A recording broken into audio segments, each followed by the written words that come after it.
지금부터 수업을 시작하도록 하겠습니다. 전 시간에는 이제 발전소 원리, 운전 원리, 동영상 부분에 대해서 설명을 드렸는데요.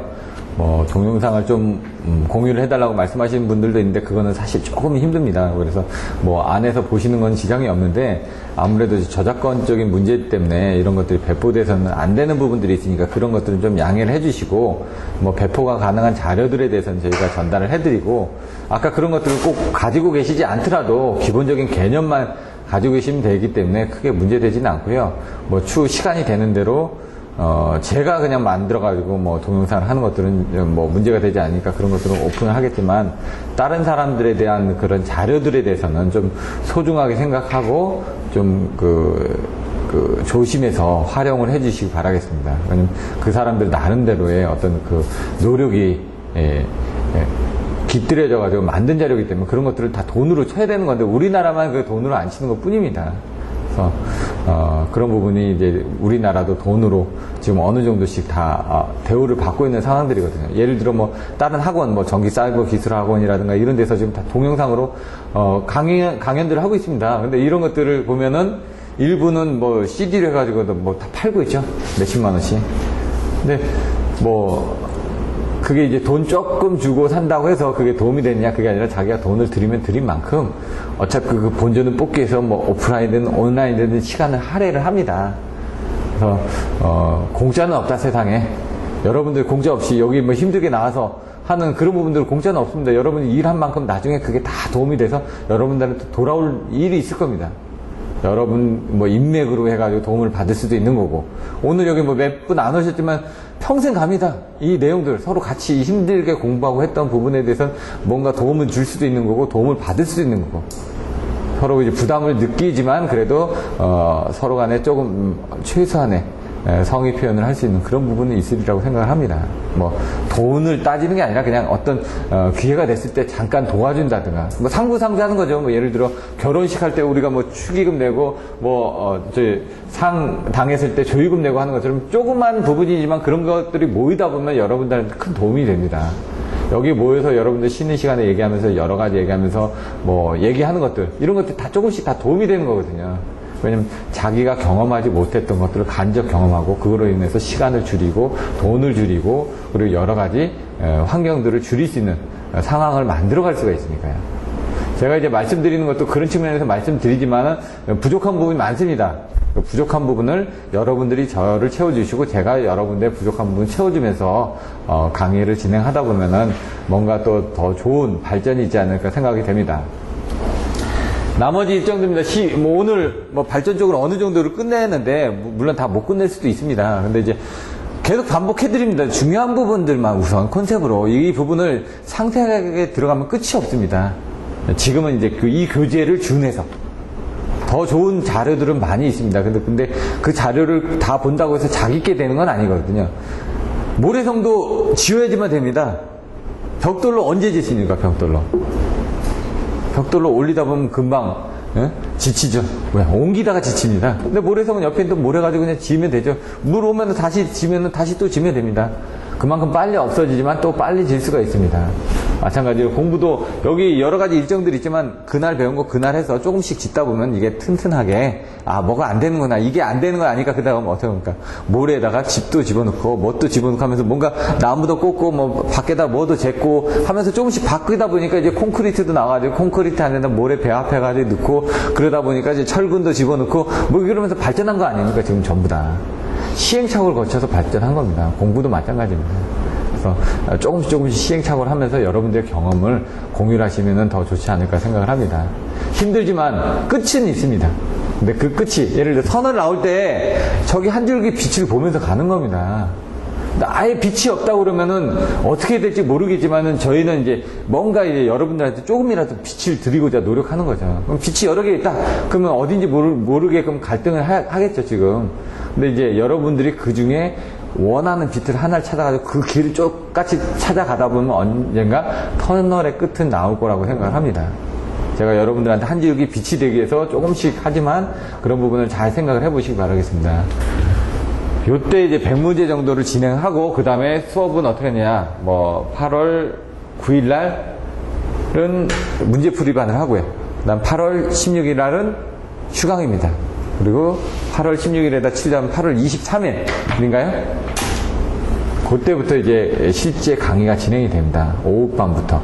연구반을 어떻게 할지는 그때 가서 또 한번 좀 같이 얘기를 해서 진행을 해야 될 텐데, 얼마나 많은 사람들이 모이냐, 또 이번처럼 또 그냥 무료로 그냥 계속 진행을 할 것이냐, 그런 것들도 학원하고 얘기를 해봐야지만 되는데, 저는 무료로 진행하는 거는 지장 없습니다. 근데 학원에서는 수익 사업을 하기 때문에 자꾸 얘기를 하십니다. 그래서 지금 이번까지는 지금 총 무료로 해서 계속 진행을 하겠다고 제가 말씀드렸습니다.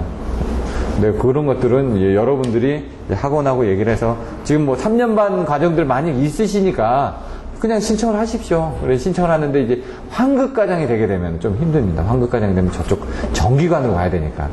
정기학원이 저기만 등록되어 있기 때문에 환급과정은 무조건 저쪽에서 해야지만 된다고 하더라고요. 저는 잘 이해는 안 되는데, 등록법상 그렇게 되어 있다고 그러더라고요.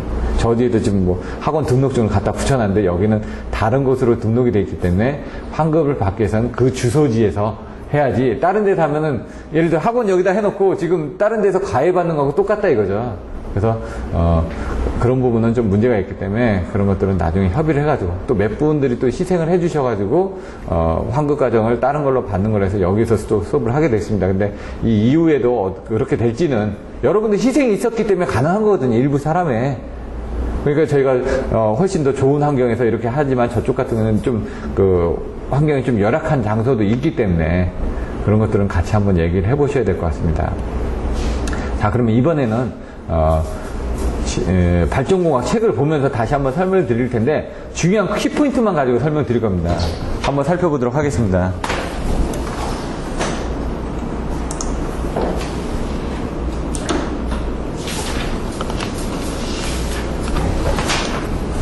자, 연속의 원리입니다. 이거를 조금 더 키워야 되겠네요. 하나를 더 키울까요? 이 정도. 자, 연속의 원리는 말 그대로 연속입니다. 연속. Q는 AV만 알고 계시면 됩니다. 여기서 딱 다른 거 필요 없고, 들어오고 나가는 부분은 같다. Q는 AV. 이거 하나 설명하는 겁니다. 그냥. 그래서 이 수식을 해서 들어오고 나가는 부분은 같다. 컨셉은 그겁니다. 나머지는 한번 보시면 되고요. 시간 관계상. 위치, 압력, 속도인데, 이거는 에너지입니다. 근데 이 에너지를 가지고 바로 베르누의 정리에 연결이 됩니다. 이게 그대로. 위치 수지니까 H, 압력 수지니까 P, 속도 수지니까 이게 W인가요? H 플러스 W 뭐분의 P, 뭐분의 또 EV 자성. 얘가 지금 V로 나오네요. 죄송합니다. 예? 2분의 V 자성 해가지고. 여기 보시면 위치 수들하고 되어 있는데, 이게 그러니까 위치에 관련된 H에 대해서 가지고 있는 에너지, 압력에 관련된 에너지, 이런 부분이 있고요. 압력 P에 관련된 에너지, 그리고 속도에 관련된 V, 에너지, 벨로시티 에너지. 이거를 가지고 있다는 얘기죠. 2지분의 V, WV 자성 이렇게 나와 있는데, 결국 H는 2지분의 V 자성. 이론상.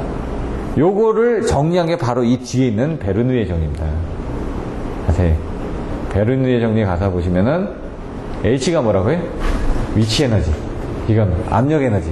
속도 에너지는 어느 한 위치에서 이 합계는 그 위수가 가지고 있는 총 에너지 합계가 같다 이거죠. 그래서 지금 이거를 앞에 있는 거를 요거 쪼개서 설명한 겁니다.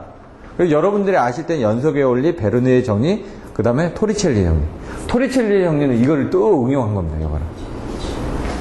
위치 압력 H분의 WP인데, 사실은 이게 손실수들을 고려했을 때는 이렇게 되는 거, 요게 지금 없어진 겁니다. 여기서 지금 없어져서 지금 뭔가 수식이 줄어서 이렇게 간단하게 된 거고, W 뭐 해가지고 뭐 다른 것들이 있거든요. 그건 이제 토리첼리 정리에 가서 보시면 나와 있습니다.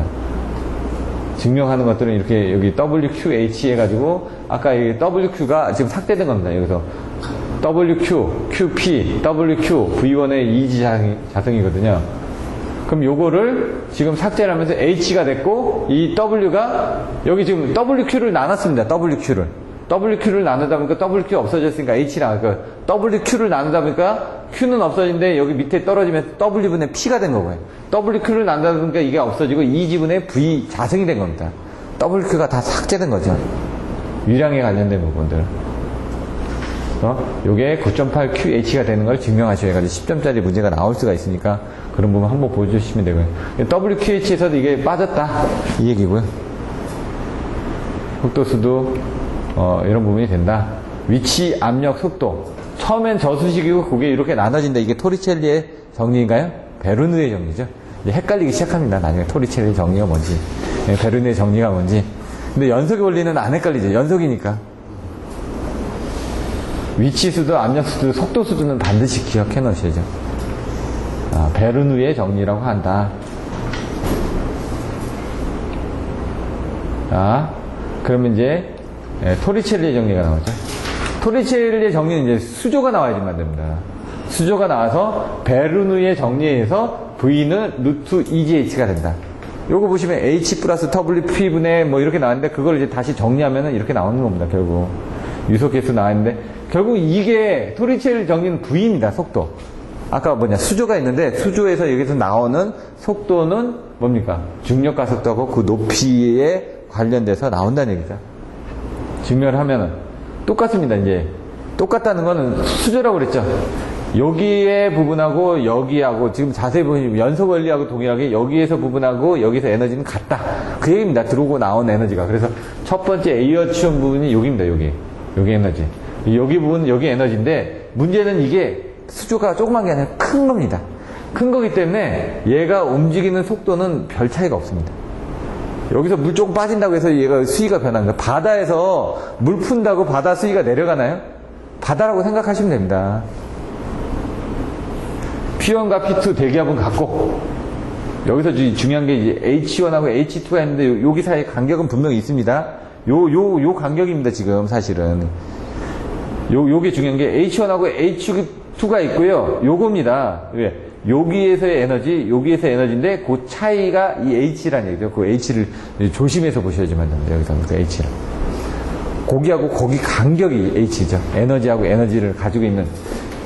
여기 에너지는 여기서 기준면에서 에너지고 여기 에너지는 기준면에서 에너지입니다. 그러면 그 에너지 차이는 요 에너지 그 높이만큼의 차이에서 에너지가 발생한다 이거죠. 그래서 보시면은 H 플러스 WP분의 이건데 이게 왜 0이더라고요? 이게 속도가 거의 움직이지 않으니까 0입니다. 여기 없어졌습니다. 그리고 여기 지금 여기 부분에 대한 속도를 계산을 하기 위해서 여기는 또 그 다음에 H 조건을 넣어가지고 여기 H를 넣어놨네. 이렇게 요거 H1하고 H2가 이렇게 빠져나가니까 그게 H라고 했으니까 요게 빠져나가고 다시 정리했다는 얘기입니다. 지금 요거는.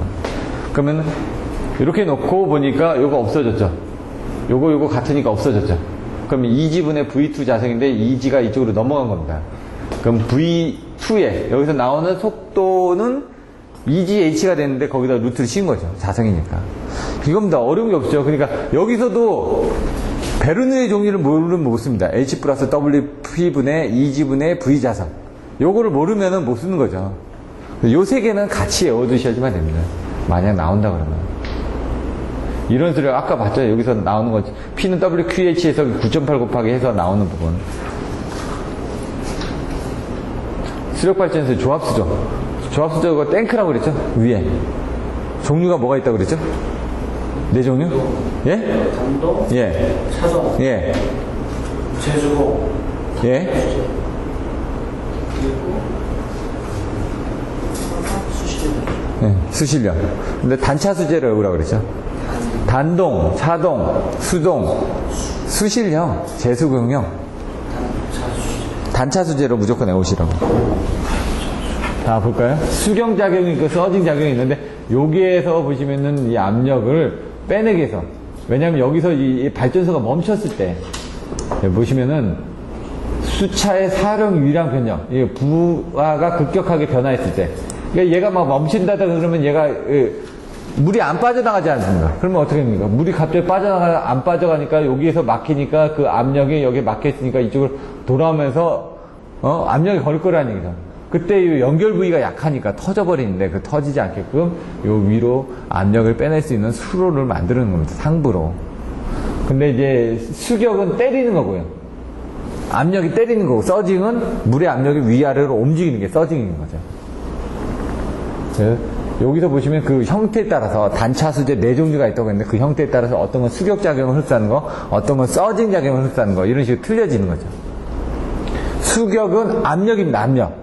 그러니까 압력을 빼주기 위해서는 어떻게 해줘야 되는지 잘 보시면 가장 간단한 거죠. 이거는 그러니까 수격작용, 또 쉽게 흡수를 할 수가 있습니다. 왜? 크니까 때리면 그냥 쭉 빠지니까. 근데 이제 공간이 작은 거는 수격작용을 흡수하기 힘들겠죠. 압력이 압력이 빠져나가야 되는데 압력이 잘 안 빠져나가니까 막혀있으니까. 단동형 이렇게 차동형은 이제 두 개로 되어 있는 겁니다. 차동형이니까 이제 두 개로 되어 있다는 얘기죠. 이렇게 두 개로. 네, 여기 라이저가 있죠. 제수공이 수실형 이렇게 있고, 차동형하고 제수공형하고 차이는 여기 뭐가 있습니까? 라이저가 있다는 얘기죠. 이 순간에 가운데 두 개가 있고, 그 차이입니다. 그래서 차동형은 지금 단동식의 50% 용량으로 가능하다고 그랬죠. 근데 여기서 압력을 빼주는 거죠. 이 라이저에서 수격작용은. 요거는 요 포트 쪽은 뭡니까? 서징 작용을 빼주는 거고, 물 올라갔다 내려갔다 하는 거고. 이 제수병 같은 경우는 이거 차동용하고 똑같은데 하나밖에 없죠. 그러니까 어떻게 합니까? 가장 간단하면 경제적이니까 수격작용을 흡수를 못하죠. 얘는 수격작용을 흡수하기 위해서 이 라이징을 넣어놨다는 얘기입니다. 차동용은 두 개니까. 수실형은 다 됩니다. 이렇게. 왜? 단동형처럼 되어 있는데 이 입구를 작게 하고 옆에다 수실을 이렇게 넣었으니까 서징 작용도 되고 압력도 빠지고 이게 다 되죠. 근데 얘는 이제 또 복잡해지죠. 그냥 하나로 뿌리면 되는데 왜 옆으로 이렇게 또 돌리냐 이거죠. 반차 수제만 보시면 되고요. 큰 컨셉만. 수차 종류 하면 뭐가 나와야 된다고요? 수차 종류. 충동형, 반동형. 예, 충동형, 반동형 나오고, 그 다음에 페이스 사카라 해가지고 나오면 된대요. 예, 충동형, 반동형, 그 다음에 유연낙차는 어떻게 되고, 이런 것도. 이것도 외워두셔야 되죠. 옛날엔 외웠는데 지금 다 잊어버렸습니다. 당연히 잊어먹죠. 근데 요거는 잊어버리면 안 된다 이거죠. 예? 페이스 사카라. 이 수치는 잊어먹을 수 있습니다. 중요하지가 않으니까. 팔던 숫자가 어떻게 되냐? 노즐을 때리는 거죠. 버킷에. 아까도 이제 버킷이라고 나왔죠. 버킷이 뭐니까 바켓 수처럼 뭔가 주워 담는 게 버킷입니다. 한쪽이 튀어나와가지고 거기를 때리게 되면 힘을 받겠죠. 러너 노즐 해가지고 디플렉터 나와있죠. 보시면 될 것 같고요. 프란시스 수차 같은 경우는 보시면은 옆으로 들어갑니다. 약간 옆으로. 수압관에서 유입된 물이 고압의 물의 안내 날개들을 통해 러너의 반지름 방향으로 들어와서 축 방향을 바꿔 유칠 때까지 반동으로 회전력을 얻는다. 그러니까 옆으로 들어왔다가 밑으로 내려가는 그런 형태가 됩니다. 프란시스 차는. 네, 그런 형태로 외워주시면 됩니다. 적용 범위가 넓다. 팔턴 수차에 대해서 소용을 할 수도 있다. 카플란 수차는 옆으로 그냥 밀고 나가는 거. 이런 카플란 수차 같은 게 이제 조력 발전 같은 데 할 때 물이 왔다 갔다 할 때 이런 카플란 수차들이 사용한다고 보시면 됩니다. 사르 수차, 그 두 개를 같이 혼합한 거다 이거죠. 원통용 수차, 이것도 이제 수차하고 발전기를 같이 넣어가지고 조력 발전선이 양수 발전소에 사용한다. 같이 들어가 있는 거죠. 펌프도 되고 저기도 되고 다. 가열 펌프 이렇게 돼 있고요. 이 그림이 있으면 좋은데 그림이 없다 보니까 이거는 기본서 책을 보면 그림은 나와 있습니다. 프란시스 수차 같은 경우 옆으로 간다고 그랬죠. 카플란 같은 경우도 보시면은 원통용 같은 것도 돼 있고요. 근데 여기 보시면 이제 용량에 따라서 또 틀려진데 중요한 거는 낙차입니다. 낙차. 용량보다는. 그 낙차가 쓰여지는 요 댐들을 보시면 낙차가 틀려집니다. 예, 낙차가. 자, 볼까요? 어떻게 되는지. 펠스, 사카로에서 어떻게 하면. 프란시스는 낙차가 좀 있습니다. 프로펠러 같은 건 옆으로 간다고 그랬죠, 아까. 예? 그런 건 낙차들이 좀 낮죠, 다. 얘도 500에서 530은 아니고 좀 변동은 있는데, 예? 지금 낙차들이 지금 다 다양하게 되어 있습니다. 여기 프란시스 여기도 30에서 600 아닙니까, 지금. 여기는 500에서 530이고. 예? 틀립니다, 지금. 얘가 그만큼 프란시스가 많이 쓰여지는 게 여러 군데서 다 쓸 수가 있기 때문에. 다양하게 쓸 수가 있기 때문에. 그리고 또 소형으로도 쓸 수가 있고. 그러니까 그만큼 이제 대형으로 가면 갈수록 이제 또 틀려지죠. 이런 것들이. 프로펠러 수차가 있고, 펌프 수차가 있고요. 내용이 틀려지죠. 프란시스 수차. 요런 것들은 이제 조금 소형으로 해가지고 다양하게 쓸 때는 요런 펌프 수차를 사용하는 거고요. 낙차 부분 나중에 한번 보시면 될 것 같고, 여기서 이제 중요한 부분이 비속동. 여기서도 보면 펠스 4카 이렇게 됩니다. 속도가 어떻게 됩니까? 요게 속도가 틀려지죠. 높이에 따라서. 높이 있는 거는 속도가 작습니다. 낮은 것들이 속도가 더 올라간다라고 이렇게 돼 있죠. 비속도가. 수차의 효율 특성도 보시면 펠스 4카. 펠톤이 좋네. 그리고 뭐가 좋죠? 사류가 좋네. 효율이. 그건 뭐냐면 다 효율은 좋습니다. 여기는 좋은데 다 좋다 이거죠. 거의 비슷한데 얘네들은 부하가 작았을 때는 효율이 급격하게 떨어지는 부분이 있다는 거예요. 이 프란시스 같은 경우는 부하가 작아지면은 여기 물이 적게 옆으로 올라가면 이거 밑으로 내려가는 부분이 힘을 못 주니까 떨어진다는 얘기고요. 여기 프로펠러 같은 경우, 카플러건 같은 경우도 지금 보시면은 옆으로 이렇게 밀어줘야 되는데 옆으로 밀어주는, 그러니까 요게 지금 다 보시면 옆으로 밀어주는 형태다 이거죠. 옆으로 밀어주는 거는 뭔가 이제 그 부하가 적게 걸리면 내려주는 게 좀 준다는 얘기고, 얘네들은 그렇지가 않다는 얘기죠. 밑으로 내려오니까. 수차의 특성. 아까 뭐 비속도도 있었고, 투기속도도 있었고, 무구속도도 있었고, 이런 것들이 헷갈리기 시작합니다. 수차의 투기속도라는 거는 바로 이게, 여기 또 토리첼리 해가지고 이렇게 나오는데, 수차의 종류별 한 개씩, 펠스 4카로, 요것도 지금, 이게 바로 비속도입니다. 투기속도가 바로 비속도를 얘기하는 겁니다. 이게 비속도, 비정상적인 속도, 뭐 특이한 속도죠? 그렇게 생각하셔도 돼. 이거는 뭔가, 같다라고 보는 거죠. 모양이 같으면요, 얘네들이 특정한 속도도 같다.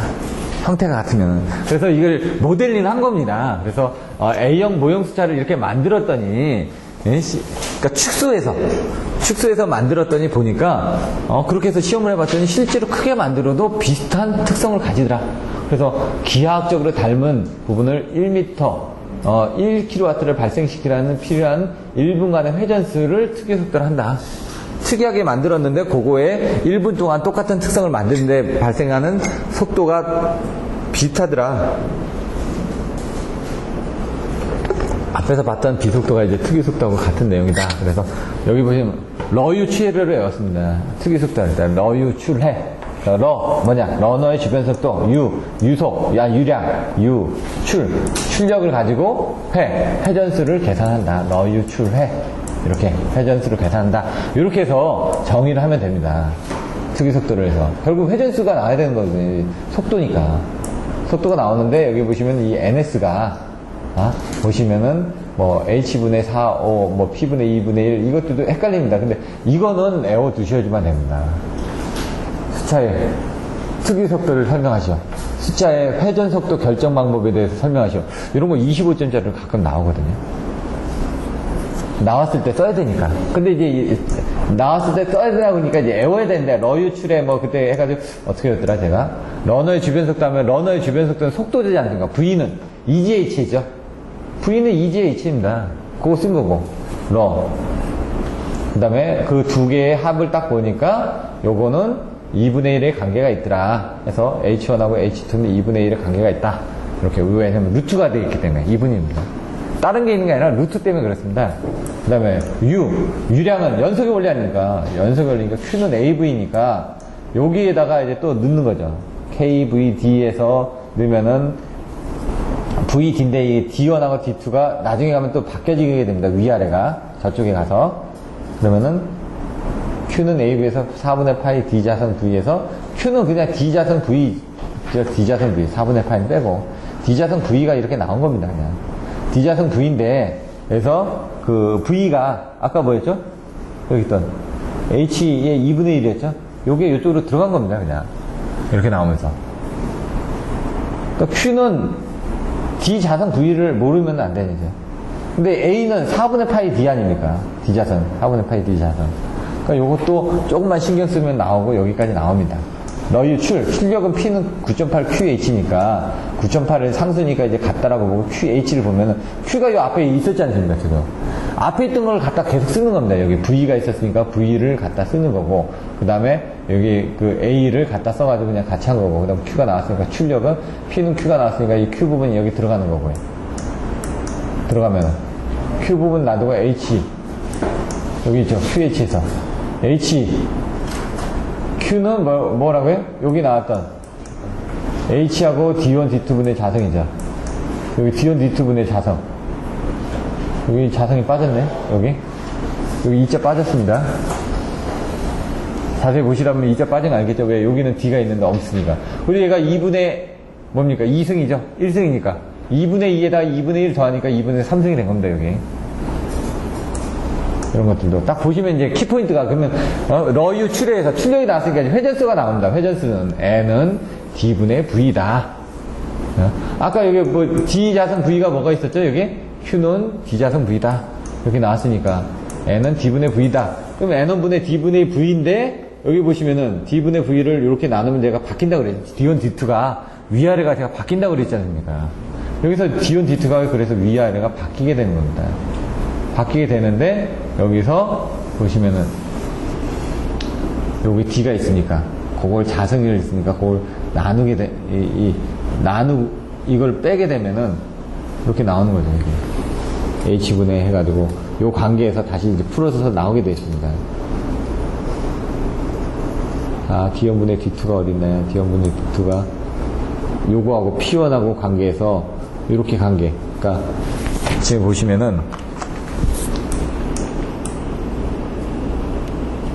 이렇게 해서 요 관계에서 여기 이렇게 나온 겁니다. 지금 요게 자성이니까 이걸 빼니까 요거는 2분의 1로 되겠죠.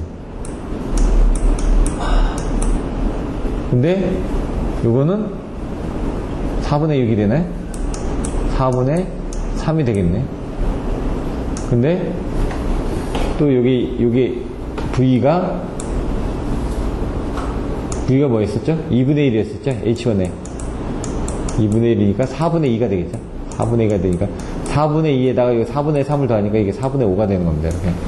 그래서 좀 헷갈리신데 여기 H가 여기 있었잖아요. V는 H1분의 H1의 2분의 1이라고 그랬으니까 이게 4분의 2 아닙니까? 2분의 1이 4분의 2니까 요 V1분의 V2가 여기로 들어오고 요게 H2분의 H1에 4분의 2가 있고 요게 됐을 때 4분의 3이 나온 겁니다. 4분의 3에다가 4분의 1 더하니까 4분의 5가 된 겁니다. 지금 요게 2분의 3인데 2분의 3에 2분의 1을 곱하니까 얘가 자성이니까 이 자성이 여기서 없어졌지 않습니까? 여기 1승이니까. 그래서 얘가 2분의 1이 됐기 때문에 여기다가 곱하기 2분의 1을 한 거고요. 그 다음에 요거는 여기다 곱하기 2분의 1을 한 겁니다. 지금 이런 것들도 한번 보시면 되고 러유 출해만 해가지고 이렇게 보시면은 결론은 이렇게 나온다. 그래서 요게 지금 4분의 5하고 2분의 1이 있지 않습니까? 그거를 놓고 NS를 놓으니까 N이 이쪽으로 넘어가면서 이게 위아래가 이제 밑으로 바뀐 거죠. 이렇게. 밑으로 내려가면서 바뀐 거죠. 그거밖에 없습니다. 좀 헷갈리긴 하지만 키포인트는 그런 것들만 있으면 됩니다. 러유 출해에서 러유 출해가 뭔지만 정확하게 알면 거기서 대입하다 보면 나중에 4분의 5가 나오고 D1하고 D2가 뭔가 바뀐다는 것만 알면 되죠. 죄송합니다. 자, 펠스 사컬에서 비속도의 한계치 이걸 넘어가면 안 된다. 그래서 보시면 이 비속도가 65, 15, 35, 35, 25, 8 이렇게 되어 있습니다. 2, 3, 3, 4, 5 이렇게 보시면 됩니다. 여기도 이 NS가 있고 20, 20, 20 똑같고 H 플러스 20분의 2만 3, 4, 5 여기 NS는 P 나누기 뭐 23 이렇게 되어 있고요. 폴보다는 높고 이것도 애워주셔야죠. 어쩔 수가 없으니까. 이거 어떻게 하냐? 애우다 보면 또 애워집니다. 법칙이 H 플러스 20분의 2만이고요. 23, 20, 23, 30, 40, 50 이거거든요. 여기가 20입니다. 여기가 20인가 20, 20 있고 그 다음에 30, 40, 50 있다. 이렇게 외워버리고 그 다음에 2만 있고 여기 23 있고 여기는 어떻게 되냐면 65, 150 두 배 정도 되거든요. 350입니다. 이 350 이쪽으로 올라갑니다. 이렇게 쭉 올라가고 그다음 150하고 여기하고 250 여기 사이다. 해놓고 여기 800이다. 이렇게 하는 거죠. 여기는 작고 여기는 높죠. 여기 중간이죠. 그렇게 외우다 보면 나중에 이제 65에서 350, 그 다음에 150에서 250, 그 다음에 350에서 800 또 외워집니다. 근데 이제 올해는 안 가죠. 일주일 정도 가면 많이 가죠. 그러니까 자꾸 반복밖에 없다는 얘기죠. 결국은 시험 보기 전에 한번 봐야 된다는 얘기입니다. 대충은 아닙니다. 그냥 여기들은 이해가 되는데 요 뒤에 숫자가 기억이 안 납니다. 요거는 딱 법칙이 있지 않습니까? 아, 20 있고 30, 40, 50 되는데 얘는 법칙이 자기가 정확하게 생각을 했는데 작고 중간이고 크고는 아는데 정확한 수치를 몰랐을 때는 대충 비슷하게 적으면 됩니다.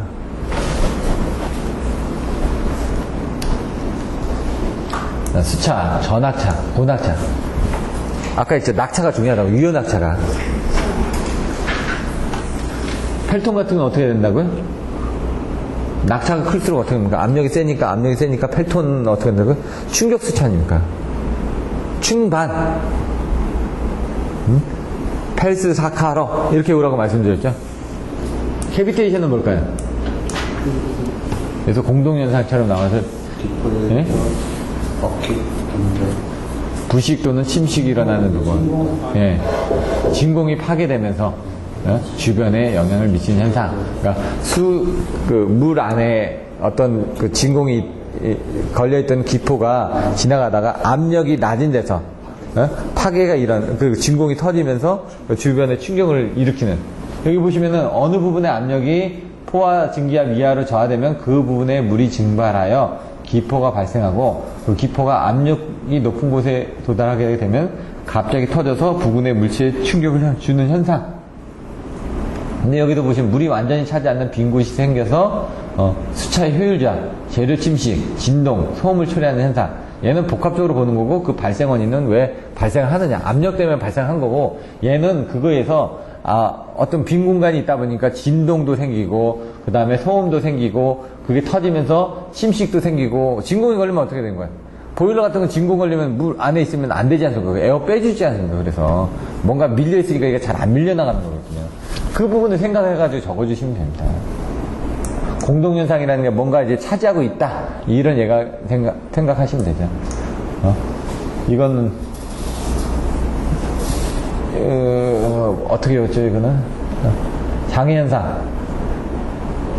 낙차가 더하된다. 침식을 일으킨다. 진동과 소음이 발생한다. 수압의 변동이 심해진다. 이거는 지금 여기 정의에 있던 내용이 그대로 나오는데, 효율이 저하가 되고, 침식이 일어나고, 진동과 소음이 일어나고, 수압의 변동이 생각되고, 장애가 바로 이제 정의 안에 들어있으니까, 이거는 같이 한번 보시면 될 것 같습니다. 그럼 이걸 방지하기 위해서 어떻게 해야 되냐? 압력이 문제가 되니까, 압력이 어떻게 해야 된다고요? 높은 곳에 도달하면 터진다고 했으니까, 높지 않게끔 만들어주면 될 거 아닙니까? 그럼 안 터질 거 아닙니까? 대기압 이하로 하는 겁니다. 일단 나중에 보시면 여기 대기압도 나옵니다. 여기 대기압이 없나? 대기압으로 운전할 거. 그리고 어떻게 했더라? 이걸 어떻게 했는지 제가 기억이 안 나네. 수차의 비속도를 너무 크게 하지 말까. 비속도가 어떻게 특이속도라고 그랬죠. 속도가 크다는 거는 압력이 많이 걸릴 수도 있겠죠. 흡출구에 너무 높기를 하지 말까. 흡출구라는 건 물이 빠져나간 높이거든요. 압력입니다. 이것도 높다는 건 압력이죠. 침식에 강한 재료는 러너를 제작했거든요. 이건 진짜 거기 원인을 제거를 할 수 없으니까 그 충격을 덜 받게 만들라는 얘기예요. 러너의 표면을 매끄럽게 가공할 것도 마찬가지입니다. 진공이 걸리지 않게끔 물이 잘 흘러갈 수 있게끔 압력이 걸리지 않게끔 만들라는 얘기죠. 과도한 부분 부하 및 과부하 운전 피해를 회피할 것. 이런 것들도 뭔가 변동이 생기면 압력이 생기겠죠. 압력을 만들 수 있는 부분을 줄여들여라. 이런 얘기입니다. 결국은. 토마 계수, 캐비테이션 계수. 요것도 10점짜리로 나온 적이 있습니다. 그래서 흡출구 같은 건 이론적으로 10.33m입니다. 대기압으로. 근데 실질적으로는 이제 6에서 7m고, 그 다음에 이거를 흡출구가 높다는 건 뭐라고요? 압력이 높아지면서. 압력이 높다는 거는 아까 얘기한 것처럼 캐비테이션이 일어나기가 쉬우니까 실제로 6, 7m니까 그걸 반으로 줄이자. 그래서 2, 3m 정도로 하라 이거죠. 전학차 대용량 수준. 실제로는. 수격작용은 때린다고 그랬죠. 왜 때리냐 이거죠. 뭔가 변화가 있으니까 때리는 거죠. 압력이 변화가 있으니까. 그래서 유속을 낮게 하고 관성력을 작게 하고 서지 탱크를 설치하고 아까 수격작용에 대해서 서지 탱크 설치하는 건 봤으니까 보시면 될 것 같고요. 단차수제 또 나오죠. 단차수제. 이런 식으로. 하나를 딱 보시면 되죠. 수격압을 흡수할 수 있는 에어 챔버 이런 것들을 설치한다고 되어 있고요. 효율, 비속도, 투기속도 같다라고 되어 있죠, 여기.